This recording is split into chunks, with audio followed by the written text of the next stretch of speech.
Alors aujourd'hui, le message que je vais vous présenter, on appelle ça ici 2 coups avec une balle. C'est parce que je fais des études bibliques avec les adolescents, puis j'ai choisi le sabbat parce que le sabbat, c'est une de mes croyances adventistes. Et notre leçon va être faite, n'est-ce pas? Notre leçon va être faite. Ça fait que c'est pour ça que j'ai choisi ce thème-là. Et c'est, comme notre frère lui l'a dit, c'est un don parfait de Dieu, le sabbat. Parce qu'il l'a sanctifié. C'est un don parfait de Dieu. Et le chant ne pouvait pas être le mieux choisi. On sait que c'est l'Esprit qui travaille là sans nous. Alors, prions avant qu'on commence. Père éternel, Seigneur, nous ouvrons ta parole présentement. Enlève de nos pensées, de tout notre être, Seigneur, tout ce qui n'est pas de toi.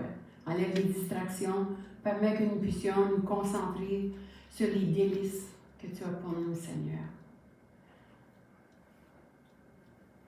Nous invitons ton Esprit Saint, afin qu'il nous touche avec ta vérité et que nous puissions quitter ces lieux avec une âme en paix, une âme qui se réjouira dans son Créateur et son Rédempteur. Au nom de Jésus, pour sa gloire. Amen. Le sabbat est la suite de l'histoire.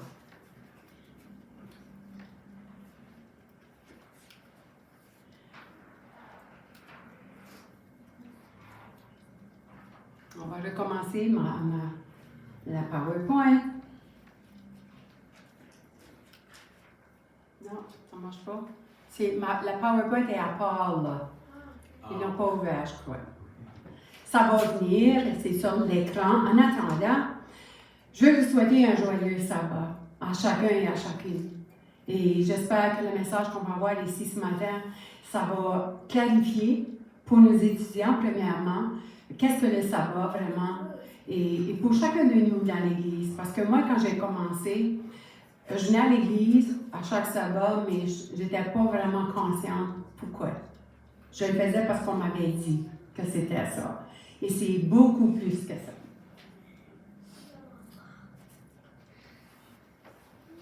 C'est ça. Merci. Je tiens à remercier tous ceux et celles qui nous aident à s'organiser avec les systèmes de son, etc. Que le Seigneur puisse vous donner tous les dons et la patience que vous avez besoin. Je demande à l'Église d'être patient aussi avec eux, parce que c'est un apprentissage et c'est pour la gloire de Dieu finalement. Les premières choses qu'on va parler d'eux, il y a 4 éléments qui font notre foi chrétienne. C'est la fondation de notre foi. Premièrement, puis c'est pour tous les chrétiens. Si on ne croit pas ça, il n'y a pas de foi, il n'y a pas de chrétienté. Première chose, Dieu s'est incarné lui-même dans la personne de Jésus-Christ dans un humain. Deuxième chose, Jésus a donné sa vie sur la croix pour chacun de nous. Troisième chose, Jésus, après sa mort, est ressuscité, qui voulait dire que le Père acceptait le sacrifice qu'il avait fait pour l'humanité. Quatrième chose, Jésus-Christ est le Rédempteur. C'est le fondement de la foi chrétienne. Sans ça, ça ne marche pas. C'est comme quand Jésus dit que ça prend une bonne fondation pour une maison. Si tu construis une maison sur le sable, ça va tomber. Donc, pour la foi, c'est la même chose. C'est pas une préférence, c'est pas une option, c'est pas une opinion, c'est la vérité. La vérité, c'est que les dieux Zoroastre, Confucius, je crois qu'il s'appelle, Mohamed, leurs tombes sont encore occupées aujourd'hui, parce que le squelette est dans leur tombe. Mais la tombe de Jésus-Christ, elle est vide. Amen? Jésus-Christ est ressuscité, donc Jésus n'est pas resté mort. Jésus-Christ est vivant au ciel et intervient pour nous à chaque jour. C'est notre souverain sacrificateur dans le sanctuaire céleste. Amen. Alors aujourd'hui, on va se pencher sur le sabbat et la suite de l'histoire. Nous allons aborder qu'est-ce que la rédemption, dont la racine est racheter. Et ce que la rédemption, le racheter, c'est qu'est-ce que le monde dit, ce qu'on va acheter de nouveau. Fait qu'on rachète. Moi, je vends mes souliers à Marlène pour 5 $, mais plus tard, je regrette et je les rachète à nouveau pour le même prix, si qu'elle veut. Ça, c'est racheter de nouveau. Si vous cherchez dans le dictionnaire, qu'est-ce que ça veut dire racheter? Le dictionnaire va dire racheter ou rançonner un autre mot. Dans le christianisme, être racheté, c'est un acte ou un état d'être sauvé. On est racheté par le sang de Jésus-Christ. On est sauvé par son sang. On est délivré du péché et de la mort éternelle. C'est ça que ça veut dire pour nous, les chrétiens. Vous devez vous demander, Claudia, tu dis que tu parles du sabbat, mais là, tu parles de la rédemption, tu parles de racheter. On ne peut pas vraiment parler du sabbat sans parler de la création, sans parler de la rédemption. Sabbat, rédemption et création, ça va ensemble. On ne peut pas les séparer. On ne peut pas faire un sans l'autre. Dans Genèse 1:31, Dieu, après que tout finit sa création, Dieu vit que tout ce qu'il avait fait, et voici, c'était très bon. Donc, Dieu approuvait qu'est-ce qu'il avait fait. Il dit, c'est très bon. Il y a un soir, il y a un matin, et ce fut le 6e jour.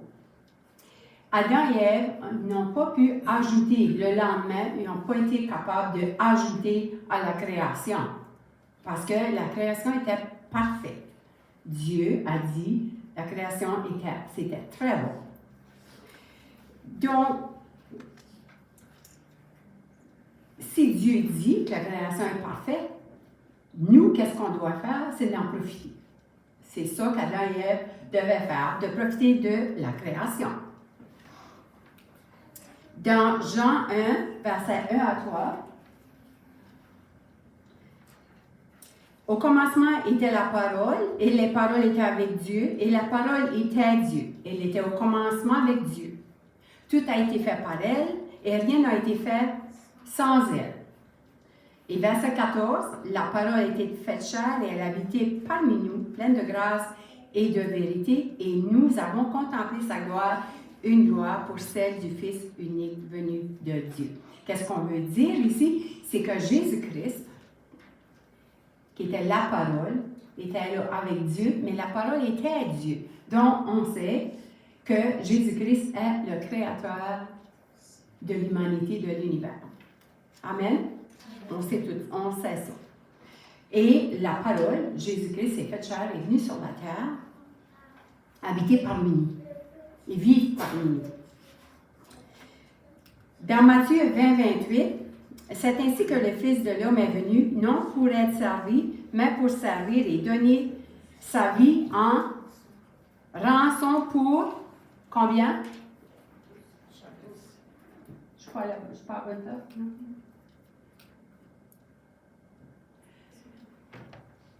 Il a donné sa rançon pour combien? Pour beaucoup. Pour moi, pour toute l'humanité. Jésus-Christ en venant sur la terre mourir, il est venu pour, comme on a parlé à l'école du sabbat, il est venu pour mourir pour tous.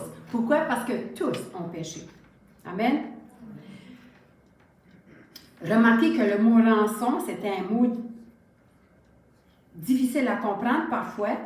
Si quelqu'un qui a kidnappé Higgs et Jean de Dieu réalise que son fils a été kidnappé, il y a un téléphone qui dit « Tu nous donnes 5 000 $ ou 500 000 $ et on te remet ton fils. » Il y a un prix à payer, il y a une rançon.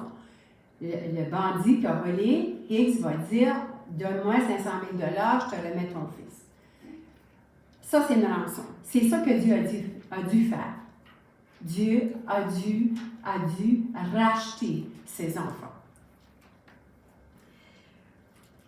Le mot rançon peut être défini comme le prix à payer. Lorsque nous parlons d'acheter quelque chose, la question qui se pose souvent, c'est combien ça coûte? Hein? On fait tout ça, on va chercher quelque chose, on va chercher une belle voiture, bien combien ça coûte? Et Jésus dit ici en langage simple que pour racheter l'humanité, il ne pouvait pas utiliser d'argent et d'or, mais il devait donner sa propre vie comme une rançon. Dans 1 Pierre 3, chapitre 3, versets 18 à 21, vous savez en effet que ce n'est point par des choses périssables, argent ou or, que vous avez été rachetés de la manière vaine de vivre, hérité de vos pères, mais par le sang précieux de Christ, comme un agneau sans défaut et sans tache. Il a été désigné d'avance, avant la fondation du monde, et manifesté à la fin des temps à cause de vous. Par lui, vous croyez en Jésus, en Dieu, qu'il a ressuscité d'entre les morts et lui a donné la gloire afin que votre foi et votre espérance soient en Dieu. Encore, ce n'est pas une opinion, ce n'est pas une option, ce n'est pas une préférence, c'est la vérité. Nous avons été rachetés. Comment? Comment on a été rachetés? Par le sang de Jésus, par sa vie.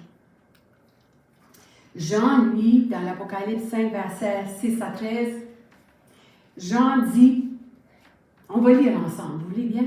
Lisons ensemble.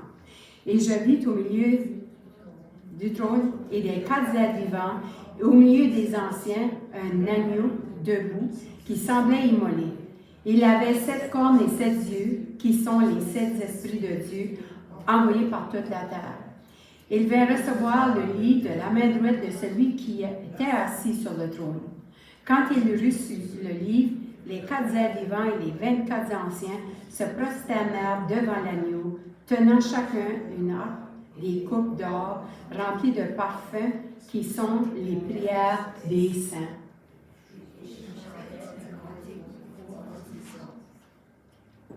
Amen.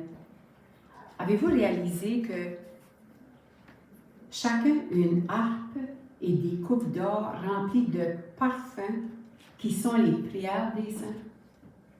Nos prières sont valorisées, frères et sœurs. Et ici, Jean dit lui aussi que c'est comme on a une ouverture, un rideau qui s'ouvre et on voit sur le trône un agneau qui est debout, qui semblait immolé. Un agneau. Et on continue. Verset 9. Tu es digne.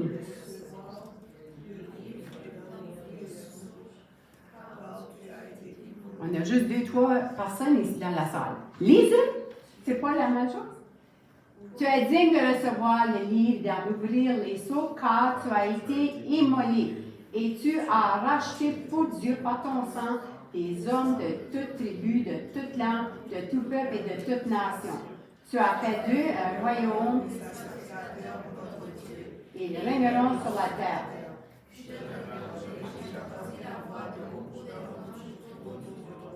Les êtres vivants, les anciens, et le nom était milliers et des milliers. Et il disait d'une voix forte, agneau qui a été immolé, est digne de recevoir puissance, richesse, sagesse, honneur, gloire et louange.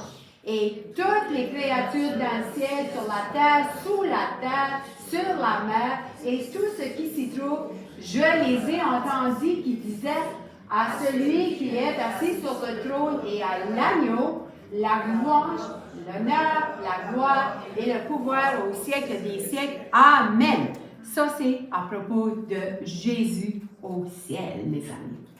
Voyez-vous la grandeur, quand Jean ne peut pas déterminer la grandeur de Dieu, c'est les profondeurs de Dieu. Il voit l'agneau est Jésus-Christ. Jésus n'est pas dans sa tombe. Jésus est au ciel. Amen. On sert un Dieu vivant et non un Dieu mort.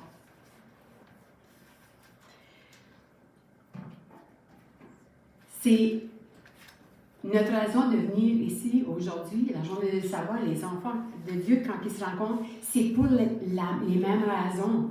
C'est pour exactement les mêmes raisons qui célèbrent Jésus, l'agneau immolé au ciel. On vient pour l'adorer, pour lui rendre honneur et gloire, parce qu'on sait que c'est lui le Tout-Puissant. Il a toutes les puissances. Il nous aime. Et on vient pour dire, oui Seigneur, je le sais, et à toi la puissance, la gloire et l'honneur.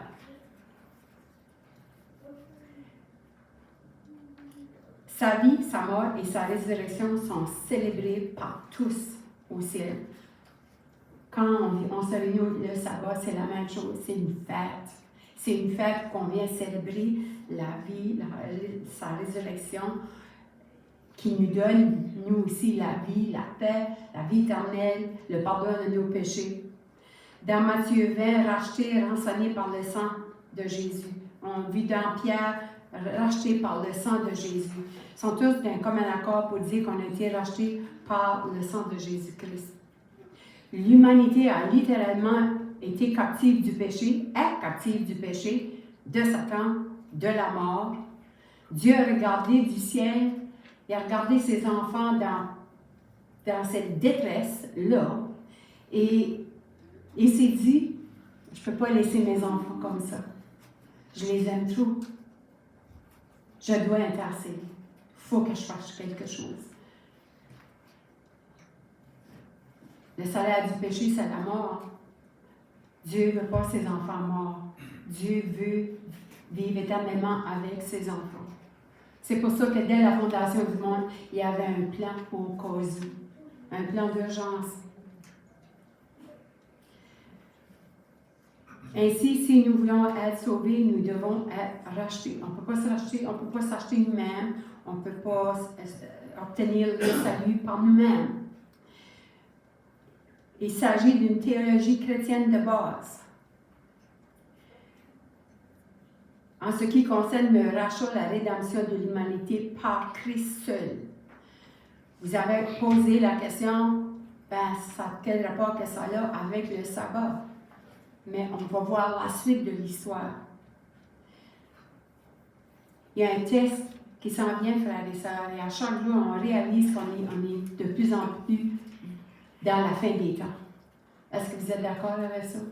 On voit ce qui se passe, on le sait, qu'on est dans la fin des temps. C'est un temps difficile, mais le chrétien, lui, marche par la foi, en sachant que Dieu est en charge de sa vie.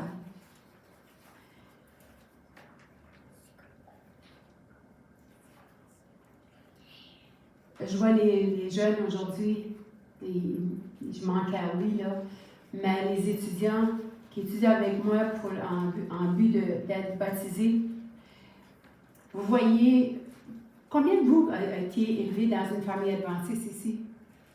Combien? 4. Quand comme nous, moi, Emerson, Françoise, Annette, Maria, on a été élevés, nous, dans une église adventiste, une église catholique.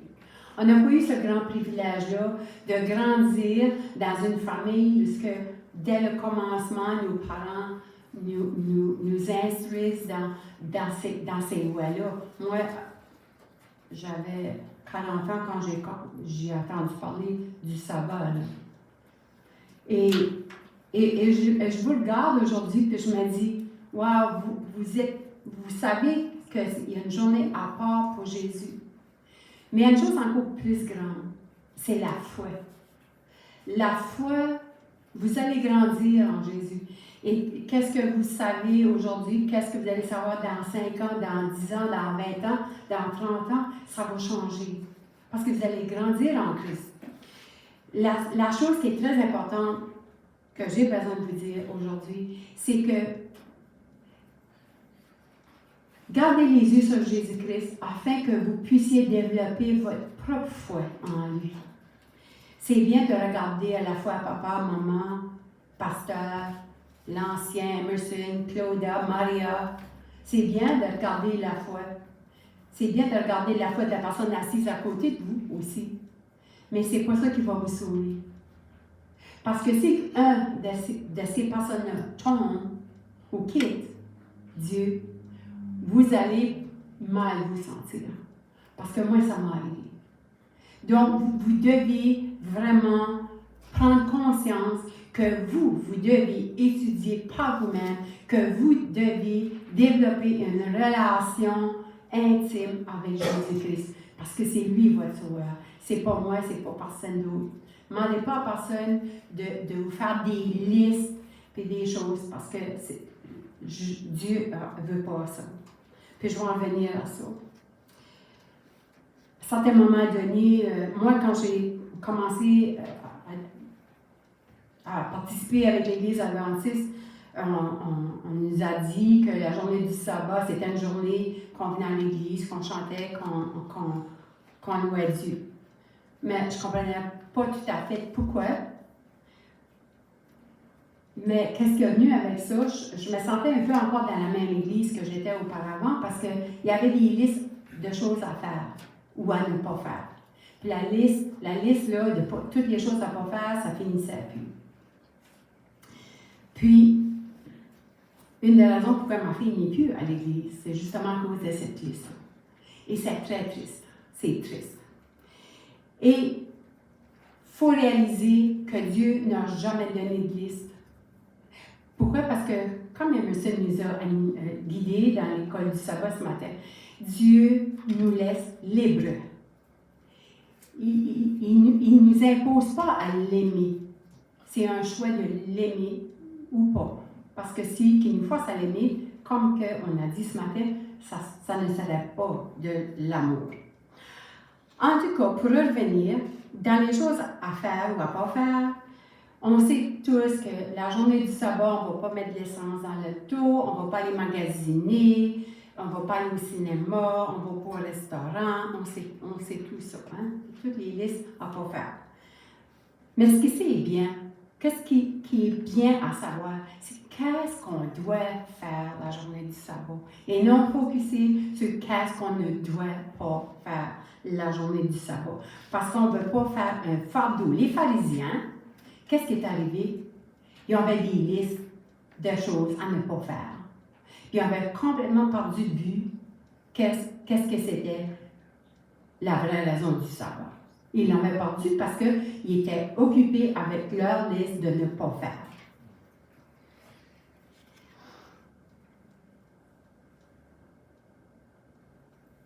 Qu'est-ce que ça a à faire avec la journée du sabbat? Ça a tout à faire avec la journée du sabbat. Vous devez savoir dans vos tripes, là, à l'intérieur de vous-même, que le sabbat et la rédemption vont ensemble. Et c'est ce sujet que nous développons ce matin, par la grâce de Dieu. La rédemption est au centre de l'Ancien Testament. Il y a plusieurs personnes qui disent que dans l'Ancien Testament, c'est un Dieu de colère et un méchant Dieu. Et dans le Nouveau Testament, c'est un bon Dieu qui est doux et docile. Non. Dans l'Ancien Testament, on a un Dieu qui est bon, un Dieu qui a de la grâce et un Dieu aussi qui est en colère. Et dans le Nouveau Testament, la même chose. La même chose. Dieu ne change pas. Dieu ne changera jamais. Vous vous rappelez de Ananias, là, comment il s'appelait son mari, je ne me souviens plus. Ils ont menti à propos de la vente de la propriété. Et qu'est-ce qui leur est arrivé? Ben, ils sont morts. Pourquoi? Pourquoi est-ce qu'ils sont morts, vous pensez? Est-ce que vous savez pourquoi ils sont morts? Ils ont menti à Dieu. Ils ont menti. Est-ce que c'est Dieu qui les a tués? Je vous laisse faire ce travail. La Bible dit que Noé a trouvé grâce aux yeux de Dieu parce que c'est lui et sa famille seulement qui ont été sauvés du déluge. Amen? On sait ça. Donc, Dieu avait de la grâce aussi dans l'Ancien Testament. Il a eu de la grâce avec son peuple, il a été patient avec le peuple d'Israël. Le peuple se tournait de Dieu. Il revenait en disant, OK, là, on veut recommencer à zéro avec toi. Je parle dans le langage d'aujourd'hui. On veut recommencer avec toi, on veut recommencer. Pardonne-nous nos fautes, on veut te suivre. Dieu reprenait son peuple, Dieu était patient avec son peuple dans l'Ancien Testament aussi. Dieu a démontré beaucoup d'amour. Et quand on lit le Testament avec Jésus en tête, on peut voir Jésus dans tout l'Ancien Testament. Un Dieu d'amour. On voit dans l'Exode, le peuple était resté dans un état d'esclavage égyptien. Il était abusé, il était dans la pauvreté, il était maltraité pendant une période d'environ 400 années. Et Dieu a regardé et a dit, c'en est assez. Et il a intervenu. Alors, à travers de son poteau humain, je l'appelle Moïse, il a demandé à Moïse d'aller voir le Pharaon pour l'implorer de faire sortir son peuple de l'Égypte. Moïse va voir le Pharaon une fois, puis il explique. Laisse-moi aller. Il dit, je parle de l'Éternel, laisse aller mon peuple. Et le Pharaon n'a pas été facilement persuadé. Ni la première fois, ni la deuxième fois, ni la troisième fois, et ça continue jusqu'à même la 10e fois, puisque son fils est mort. Et c'est là qu'il décide de laisser partir le peuple. En passant, j'ai une histoire à vous raconter au sujet de la mer Rouge. C'est l'histoire d'un nouveau croyant qui est en train de lire la Bible. Puis il y a un athée qui passe à côté de lui. Puis comme il passe près de lui, « Alléluia, louez le Seigneur » qui dit, celui qui est en train de lire la Bible. L'athée se tourne de bord et il dit, « Mais qu'est-ce que tu lis là? Qu'est-ce que tu lis que tu cries comme ça? » Et là, il dit, « Je suis en train de lire que les armées égyptiennes il dit, je viens tout juste de lire dans la Bible que Dieu a ouvert la mer Rouge pour le peuple passe, puis ils sont retournés de l'autre côté de la mer, les pieds secs. Là, l'athée a commencé à rire de lui. C'est une vraie histoire. L'athée a commencé à rire de lui, puis a dit, arrête avec tes histoires de fées. Tu sais pas que c'est juste de la fiction. C'est pas vrai, ça. Il dit, c'était un petit ruisseau qui poussait des roseaux, là. Puis il dit, il y avait comme 6 pouces d'eau, 15 cm. Il dit, c'est tout ce qu'il y avait là-dedans. Puis il dit, arrête de croire ces affaires-là, c'est des histoires de fées. Il continue son chemin. Le chrétien continue à lire. Alléluia, gloire au Seigneur. L'athée, il était désespéré. Il revient. Veux-tu me dire qu'est-ce que tu as lu pour que tu cries encore après que je t'ai dit que c'était un conte de fées? Alléluia, il dit. L'armée égyptienne sont toutes noyées dans 6 pouces d'eau. Parce que c'est ça que la Bible dit, qu'ils sont toutes noyées. Il dit, il suffit qu'il y avait seulement 6 pouces d'eau, ils se sont toutes noyées. La foi d'un enfant, c'est ça. De quoi, qu'est-ce que la Bible dit? Exactement qu'est-ce que la Bible dit. Ils se sont noyés. Tous. La quantité d'eau n'a pas d'importance, finalement.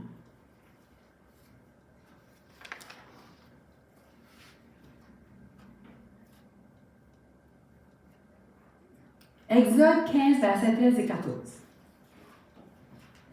On va lire 15. Par ta bienveillance, tu as conduit ce peuple que tu as racheté par ta puissance et tu le diriges vers ta demeure sainte. Donc, ça dit ici que l'Éternel a racheté son peuple. Le même mot qu'on a utilisé tout à l'heure pour dire que Jésus nous a rachetés par son sang. Et dans Deutéronome 7, 7 et 8, ce n'est point parce que vous surpassez en nombre tous les peuples que l'Éternel s'est attaché à vous et qu'il vous a choisi car vous êtes le moindre de tous les peuples, mais parce que, pourquoi? Parce que l'Éternel, quoi? Vous aime. je ne l'ai pas offensé. Parce que l'Éternel vous aime. Parce qu'il a voulu tenir le serment, sa promesse qu'il avait faite à Abraham. Parce qu'il a voulu tenir le serment qu'il avait fait à vos pères. L'Éternel vous a fait sortir à main forte, vous a libéré, donc racheté, de la maison de servitude de la main de Pharaon. C'est le même langage. Il y a un chant en anglais, là, Redeem, how.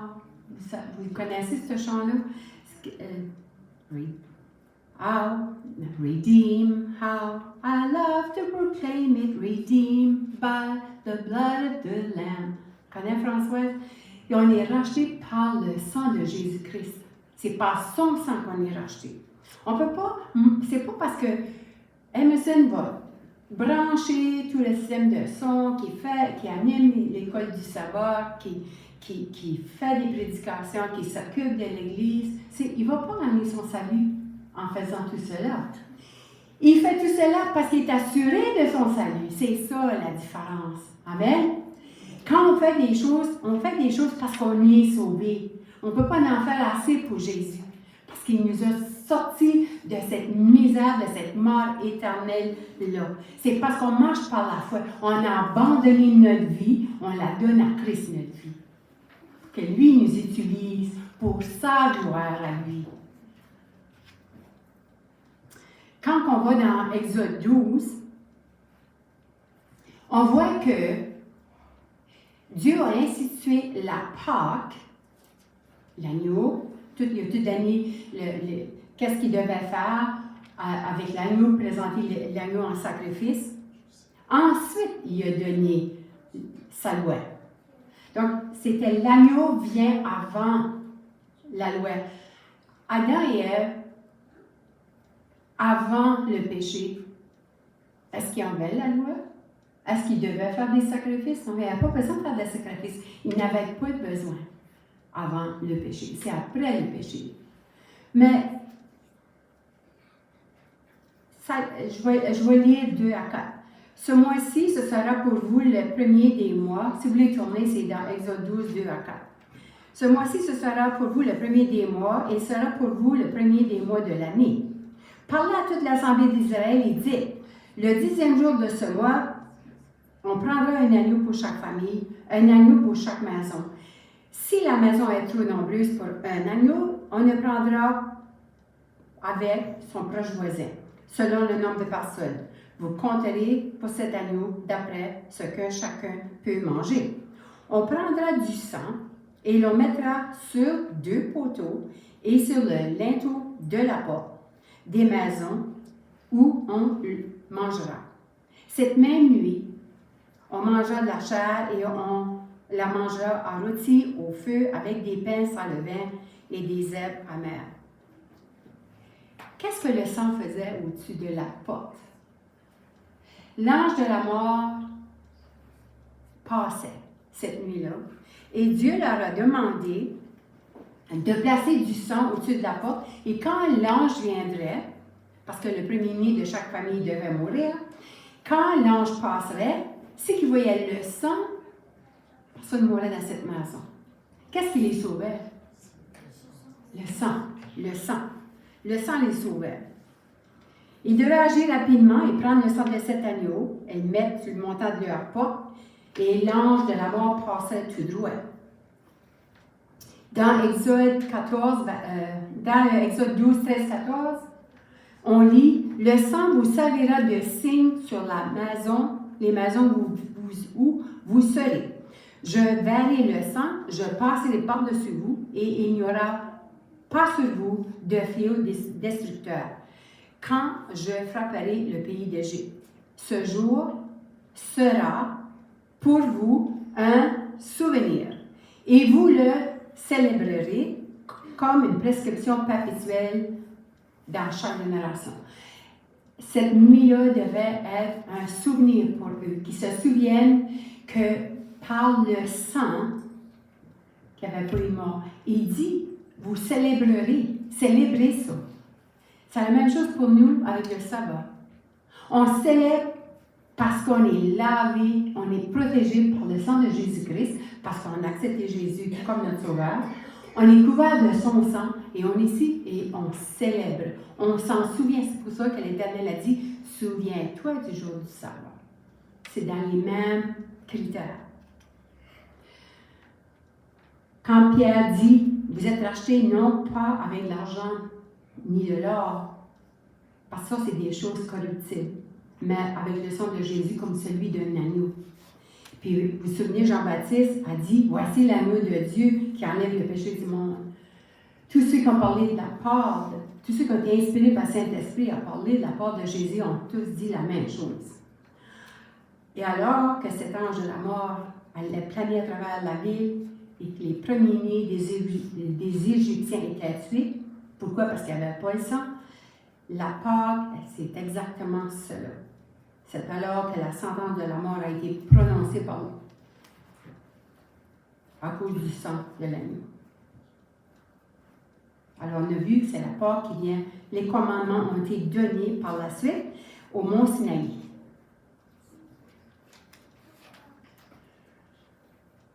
Vous ne pouvez pas garder les commandements sans avoir la foi en Christ, une foi actuelle, dans un sauveur actuel.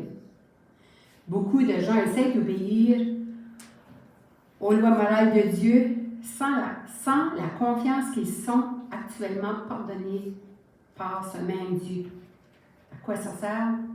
Tout le respect des commandements dans le monde ne peut vous recommander à Dieu. Notre droiture est comme des guenilles souillées. Frères et sœurs, l'observance de notre sabbat ne va pas nous gagner le salut. En fait, on respecte le sabbat parce qu'on est sauvé. C'est Jésus-Christ. On est ici pour honorer Jésus-Christ. Le sabbat a été fait pour l'homme et non pas l'homme pour le sabbat, dans Marc.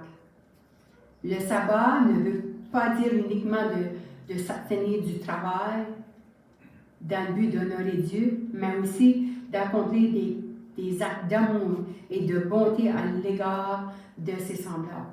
La journée de sabbat, c'est une journée de célébration, une journée de faire du bien.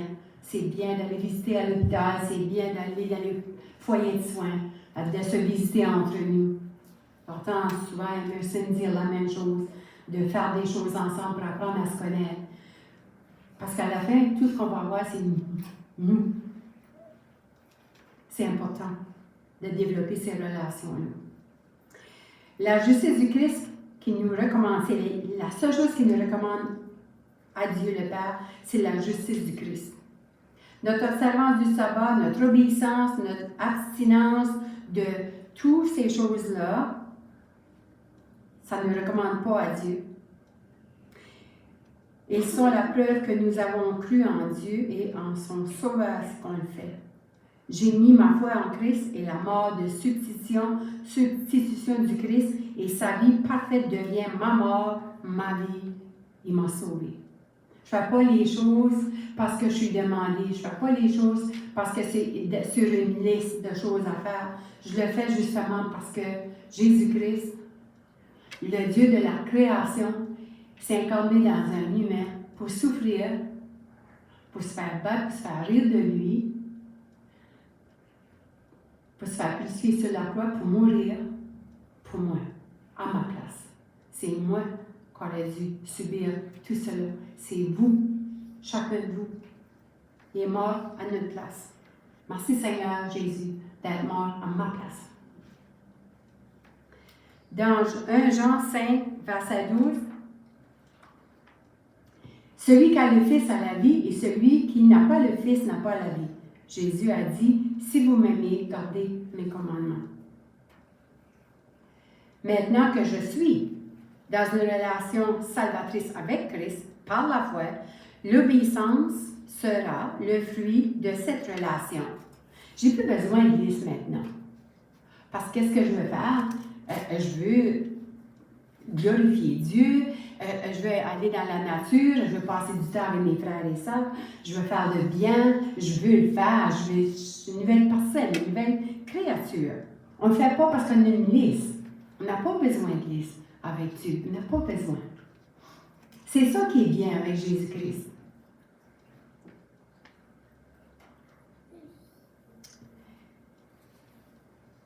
Maintenant que, je viens juste de me répéter, l'obéissance n'est pas le fondement de mon salut, c'est le résultat de mon salut.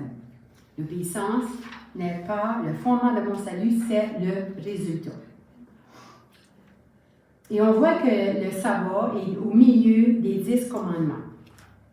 Et on peut voir ça dans Exode 20, 8 à 11. Souviens-toi du jour du sabbat pour le sanctifier. Tu travailleras 6 jours, tu feras ton ouvrage, mais le 7e jour est le sabbat de l'Éternel ton Dieu. Tu ne feras aucun ouvrage, ni toi, ni ton fils, ni ta servante, ni ton serviteur, ni ton bétail, ni l'étranger qui réside chez toi. Car en 6 jours, l'Éternel a fait le ciel, la terre, la mer et tout ce qui s'y trouve, et il s'est reposé le 7e jour. C'est pourquoi l'Éternel a béni le jour du sabbat et l'a sanctifié. Donc, il a sanctifié, il a béni le jour du sabbat et l'a sanctifié après sa création, en signe de sa création. Vous me suivez? Pourquoi? Parce qu'il veut qu'on s'en rappelle que c'est lui le Créateur. C'est un signe, un appel à se souvenir que c'est lui le seul unique Dieu qui a tout créé. C'est mon Créateur aussi.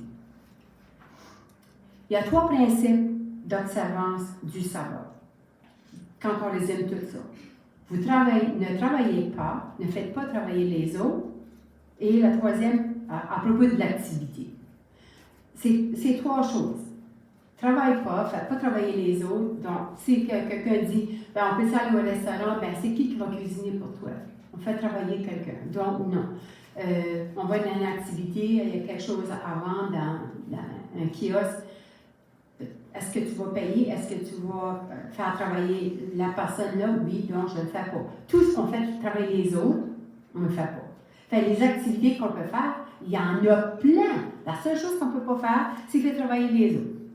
Travaille pas, fais pas travailler les autres. Tes activités tournent alentour de ça. Donc, quand on résume tout ça, c'est trop simple d'être vrai. C'est les gens, c'est les humains qui compliquent toutes les choses. Les pharisiens avaient compliqué la journée du sabbat. Et le peuple, il ne savait plus.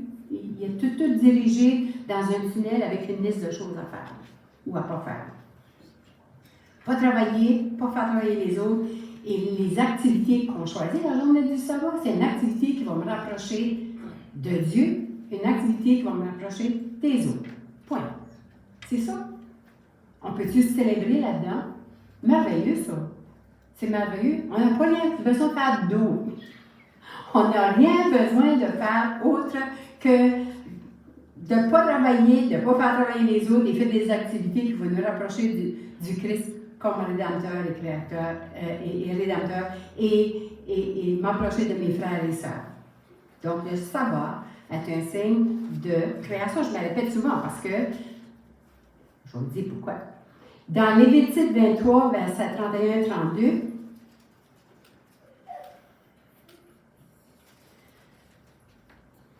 vous ne ferez aucun ouvrage, c'est une prescription perpétuelle pour chaque génération, partout où vous habiterez.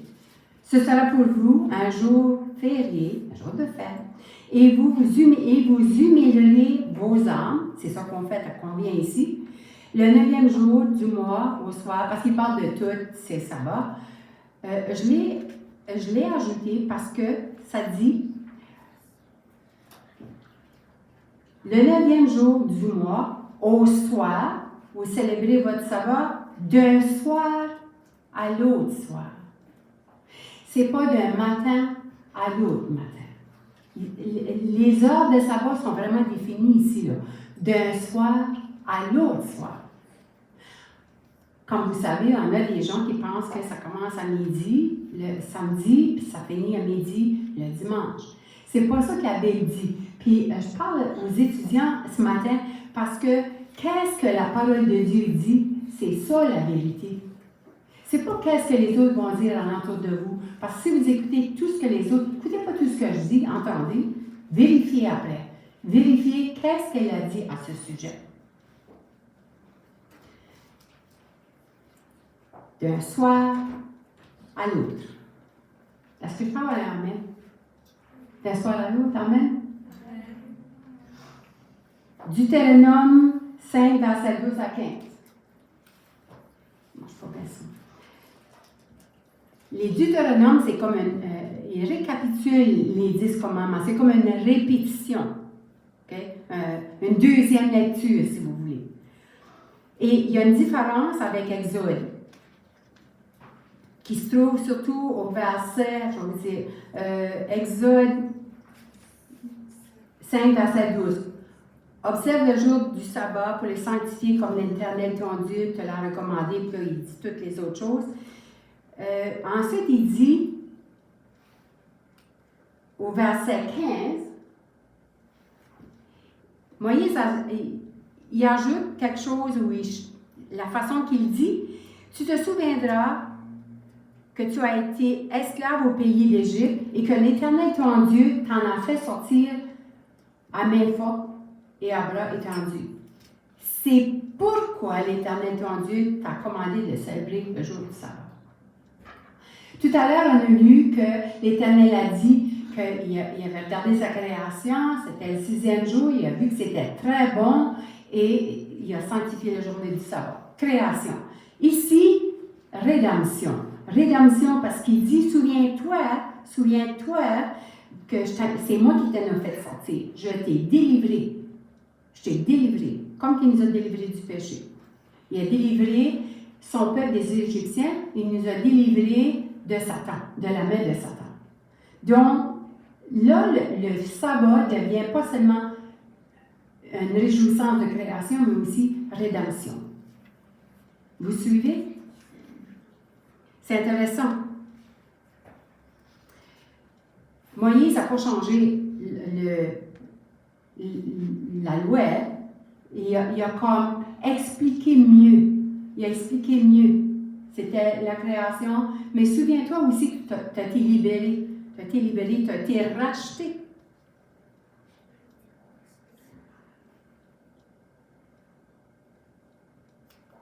Ézéchiel 20, verset 12.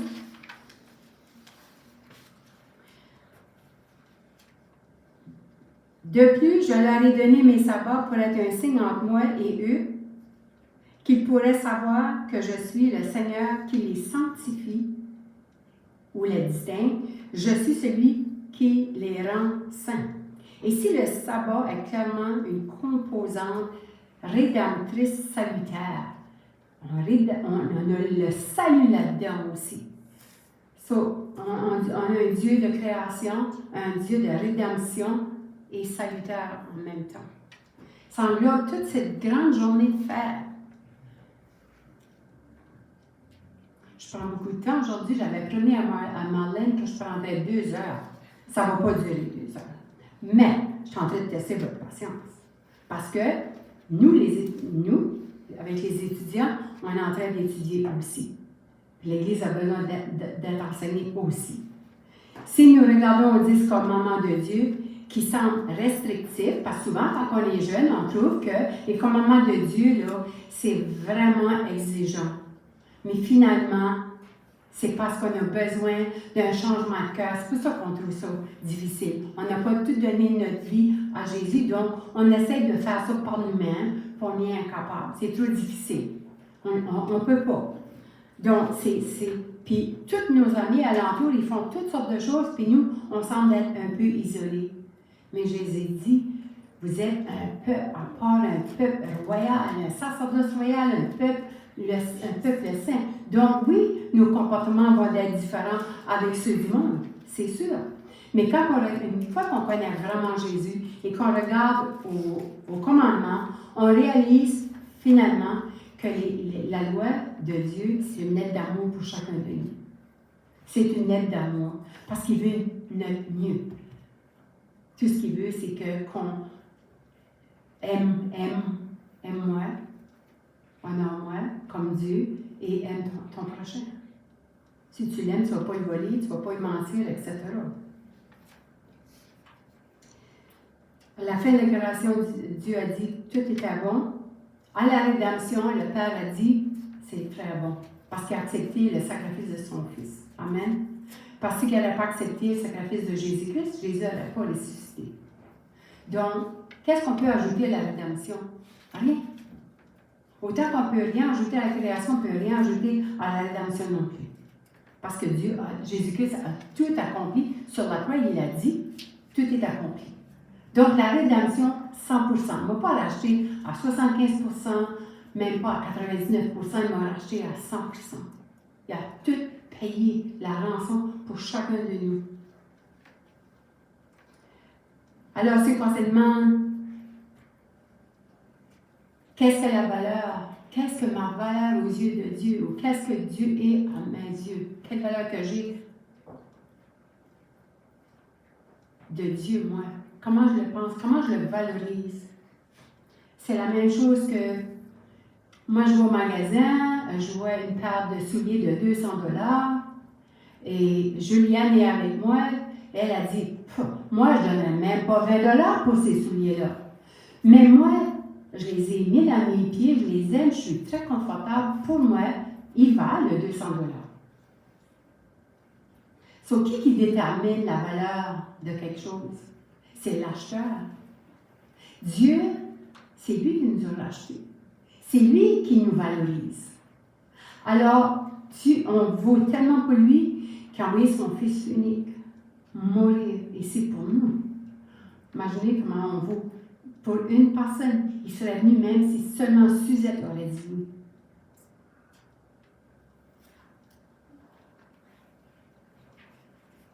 Alors, la valeur de Dieu, qu'est-ce que la valeur de Dieu à mes yeux? Je ne peux pas, je n'ai pas de mots pour le dire. Parce qu'il est infini. Je ne peux pas arriver à déterminer la valeur de Dieu. C'est comme... Je n'ai pas de mots humains. Mais ma valeur à moi, aux yeux du Père, j'ai juste besoin de regarder à la croix. Ça dit qu'est-ce que je vaux aux yeux de Dieu. Et c'est ça que vous valez aux yeux de Dieu. Son Fils.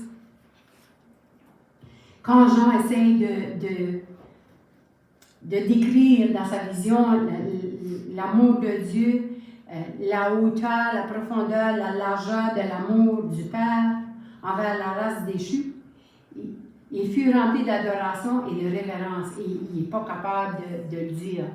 Tellement, il ne trouve pas des mots humains pour décrire.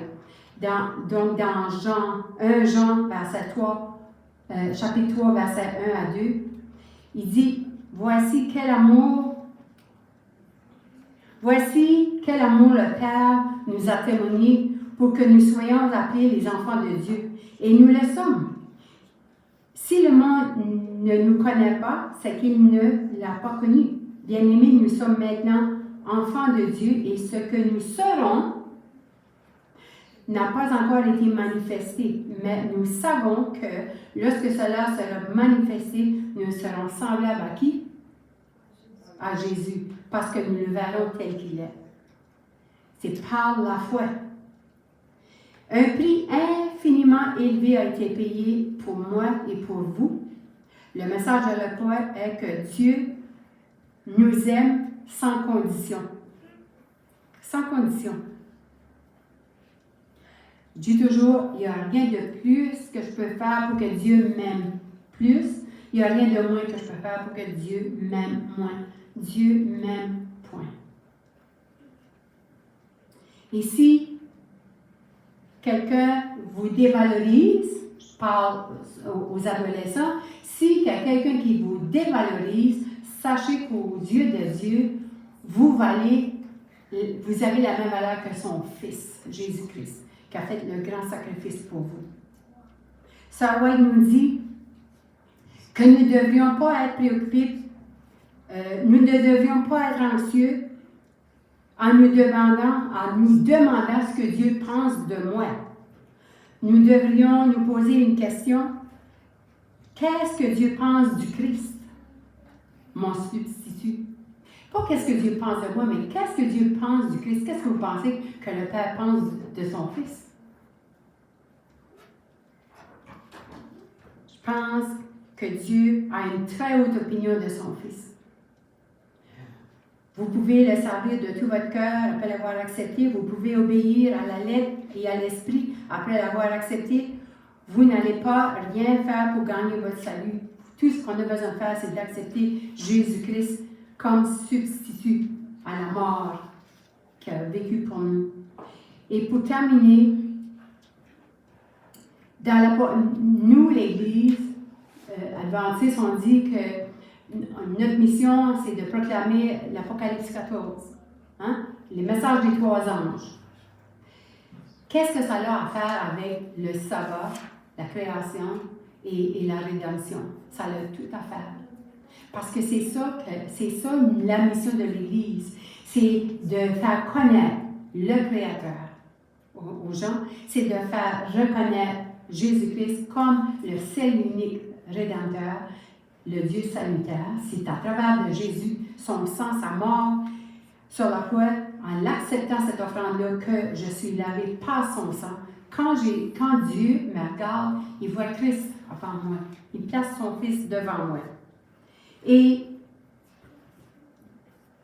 si on ne comprend pas le sabbat que c'est cette fête où ce qu'on célèbre la création, la rédemption, le salut, si on ne comprend pas ça, on ne peut pas expliquer le message des 3 anges. Parce que c'est ça qui parle, tous les 3. Et ça dit, je vais faire ça vite, là. On ne va pas faire une étude là-dessus ce matin, là. Je veux juste vous le dire. Dans Apocalypse 14, verset 6, « Je vis un autre ange qui volait au milieu du ciel. Il avait un évangile éternel pour l'annoncer aux habitants de la terre. À qui? À toute nation, tribu, langue et peuple. L'ange vient pour toute l'humanité. » Qu'est-ce qu'il disait? D'une voix forte, il ne dit pas, il le crie. « Craignez Dieu et donnez-lui gloire, car l'heure de son jugement est venue. Prosternez-vous devant qui? Celui qui a fait le ciel, la terre, la mer et les sources des eaux. Prosternez-vous devant le Créateur. » Sur les autres jours d'adoration, ce que les groupes se rencontrent, ce n'est pas dans le sabbat de l'Éternel. C'est pas dans les sabbats. Est-ce que c'est le vrai Dieu qu'ils adorent? Ensuite, ça dit, un autre ange, un second ange, suivi, disait, elle est tombée, Babylone la grande, qui a fait boire à toutes les nations du vin de la fureur de son inconduite. C'est le jugement. Il boira lui aussi du vin de la fureur de Dieu versé dans un mélange à la coupe, et ça continue. Mais la bonne nouvelle, pour tous nous ici, c'est ici la persévérance des saints qui gardent les commandements de Dieu et la foi en Jésus-Christ. Le commandement de Dieu, c'est la foi en Christ, qui est le Créateur, et il est le Rédempteur, il est le Maître du sabbat. C'est lui qui a déterminé quelle journée que ses enfants vont se réunir pour l'adorer. C'est pas les autres, c'est pas tout le monde, qu'est-ce que le monde va vous dire. C'est qu'est-ce que Dieu a dit lui-même. Alors, chaque fois qu'on rentre dans la journée, dans les heures du sabbat, souvenons-nous que Dieu nous a créés et qu'il a payé un grand prix pour nous. Le sabbat deviendra alors non une liste de choses à ne pas faire, mais une journée de joie. Une journée de réjouissance, de louange, d'admiration, de reconnaissance.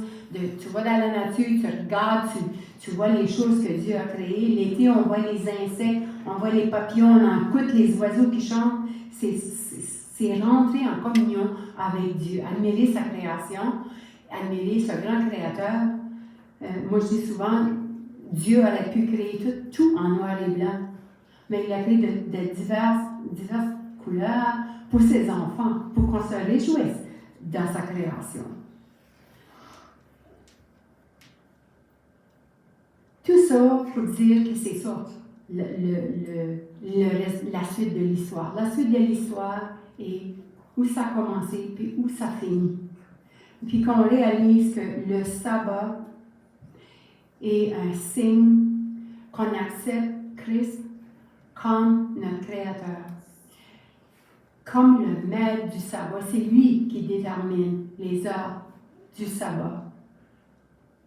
D'un coucher de soleil à l'autre coucher de soleil. Et c'est lui qui est le Dieu de rédemption. C'est lui qui nous a rachetés par son sang, son offrande volontaire, comme un agneau immolé. Et je me dis, ceux qui sont au ciel, qui sont là à adorer, donner louange à Jésus-Christ, qui célèbrent Jésus, qui chantent à Jésus, ben nous, quand on fait ça, c'est un avant-goût du ciel. C'est vraiment un avant-goût du ciel. C'est que notre cœur ne soit pas partagé, qu'il soit là pour justement louer ce grand Dieu d'amour qu'on sert. La journée de sabbat, mes frères et sœurs, ce n'est pas une journée de restriction, c'est une journée de joie. Pour terminer, on sait que c'est une de nos croyances, des adventistes, pour la journée du sabbat. Et en acceptant que c'est la journée que l'Éternel a mis à part pour ses enfants, c'est une journée que Dieu a sanctifiée pour nous. Et quand on rentre dans cette journée, Dieu nous sanctifie lui aussi. Il nous sanctifie dans sa journée qu'il a sanctifiée. Et je veux terminer en demandant à Igor Sanaha, si vous voulez vous lever debout, s'il vous plaît. Puis on a Ernie qui n'est pas ici avec nous ce matin. Mais j'aimerais que l'Église prierait pour eux, s'il vous plaît. J'aimerais que vous béniriez, demandez à Dieu qu'il prenne ces enfants-là qui sont en amour avec Jésus-Christ. Les études bibliques, ça va vraiment bien. Ils étudient parce que je vois quand on se rend compte, ils ont leur travail à faire d'avance. Quand on se rend compte, ils ont des réponses. Et ils sont assoiffés. Puis ils veulent devenir des soldats pour Jésus-Christ. C'est ça, hein? Vous voulez devenir des soldats pour Jésus-Christ. S'il vous plaît, gardez-les dans vos prières. Parce que quand on étudie la Bible, quand on est jeune, Satan n'est pas loin. Puis, je veux qu'on prie, puis je vous encourage à continuer à faire vos études par vous-même après ceci. Puis bientôt, en avril probablement, on va célébrer ce beau jour que vous allez vous engager avec Jésus-Christ. Et ça encourage ma foi à moi de vous voir, vouloir donner votre vie pour Jésus. C'est merveilleux. C'est merveilleux. C'est un miracle. C'est parce que c'est impossible juste pour un humain de choisir ça. C'est un miracle quand quelqu'un veut se tenir debout pour Jésus. Maintenant, mon autre appel, c'est parmi nous, qui veut se joindre à eux? Mais si on a été baptisé, amen, mais qu'on veut renouveler publiquement, on veut renouveler notre courage dans ce baptême, dire, oui, quand je me suis fait baptiser, j'étais là. Mais aujourd'hui, je suis là, je connais plus Jésus, je veux plus m'engager, je veux être un missionnaire, c'est ça que Jésus nous demande. S'il y en a d'autres, on se lève debout, moi je suis debout d'agir, puis je veux me joindre à eux pour dire, je veux m'engager avec vous autres, moi aussi en même temps que vous autres.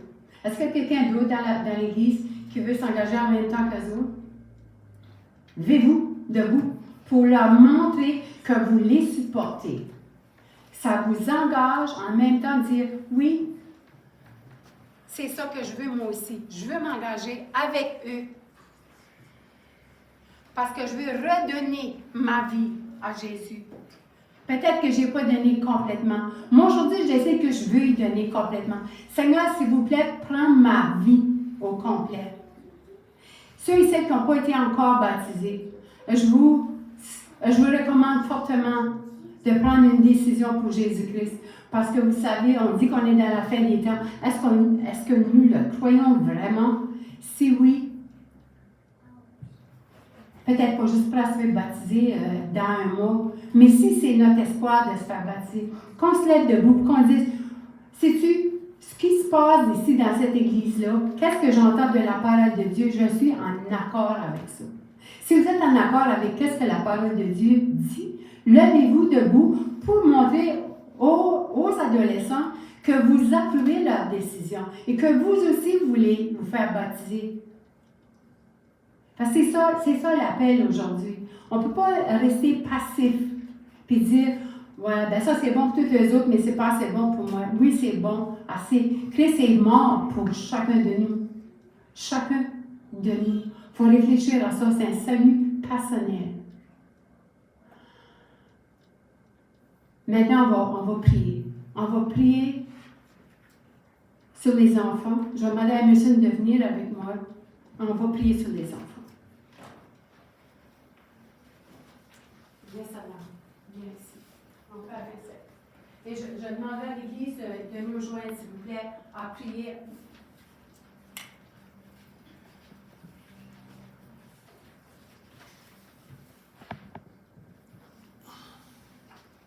Et on va se souvenir de... Allô? On va se souvenir d'Herlie aussi, qui n'est pas avec nous. C'est notre petite sœur, Herlie, et on va se souvenir d'elle aussi. Bon et tendre Père céleste, oh, toi, le Dieu Tout-Puissant, le Dieu de création et le Dieu de rédemption. Seigneur, nous venons à ton trône ce matin avec Hib, Igor, Sanaha, et on a Herlie aussi qui n'est pas présente avec nous, mais je sais dans son cœur, elle est avec nous. Père éternel, s'il vous plaît, éloigne des adolescents, Seigneur, l'ennemi qui tourne autour d'eux et qui veut leur faire du tort parce il sait, Seigneur, qu'ils veulent s'engager à toi. Père éternel, je te prie que tu les bénisses, que tu envoies tes anges, les protéger de toutes les façons, Seigneur. Qu'ils soient des poteaux dans l'Église pour toi, Père éternel, parce qu'ils veulent être des soldats pour Christ. Qu'ils puissent, Seigneur, être remplis de ton Esprit Saint. Qu'ils soient bénis, qu'ils soient mis à part, que tu puisses les sceller, Seigneur, pour toi. Ils acceptent le sang de ton Fils Jésus, Seigneur. Quel miracle, quel miracle. Père éternel, je te prie pour chacun de nous ici, moi et tous les autres, comme moi, Seigneur, qui ont été baptisés, qui veulent renouveler leur baptême ce matin, Seigneur. Pardonne-nous, Seigneur, pour nos faiblesses, nos défauts de caractère. Et permets-nous, Seigneur, de revenir à toi et que tu puisses nous mouler pour ta volonté. Utilise-nous, Seigneur, dans ton Église. Aide-nous, Seigneur, à aller au-delà de ces 4 murs et parler de la bonne nouvelle du salut. Père éternel, je te prie pour notre ancien Emerson aussi, que tu puisses donner tout le courage, la sagesse, Seigneur, qu'il a besoin, sa miséricorde, la patience, et Seigneur, que tu puisses le bénir ainsi que sa famille. Je te prie pour la famille Louis qui se joint à nous ce matin, Seigneur, qui ont été votés dans l'Église. Puisses-tu, Seigneur, les bénir et aussi les utiliser comme des outils dans tes mains, Père éternel. Bénis ceux qui ont le désir de se faire baptiser, mais qui n'ont pas pris la décision encore, Père éternel. Et que tu puisses envoyer ton esprit dans leur cœur, Seigneur, afin qu'ils puissent t'accepter comme leur sauveur personnel. Seigneur, aujourd'hui, nous savons que cette journée est bénie, tu l'as sanctifiée et nous te remercions pour nous avoir appelés et merci pour chacun de nous ici ce matin. Et Seigneur, on lit dans ta parole que tout concourt au bien pour ceux qui t'aiment et nous le croyons. Merci de ta générosité, merci pour tout ce que tu vas faire pour chacun de nous. Merci pour ton amour et que, comme au ciel, que tout ce qui respire te loue aujourd'hui. Au nom de Jésus, pour sa gloire. Amen. Amen.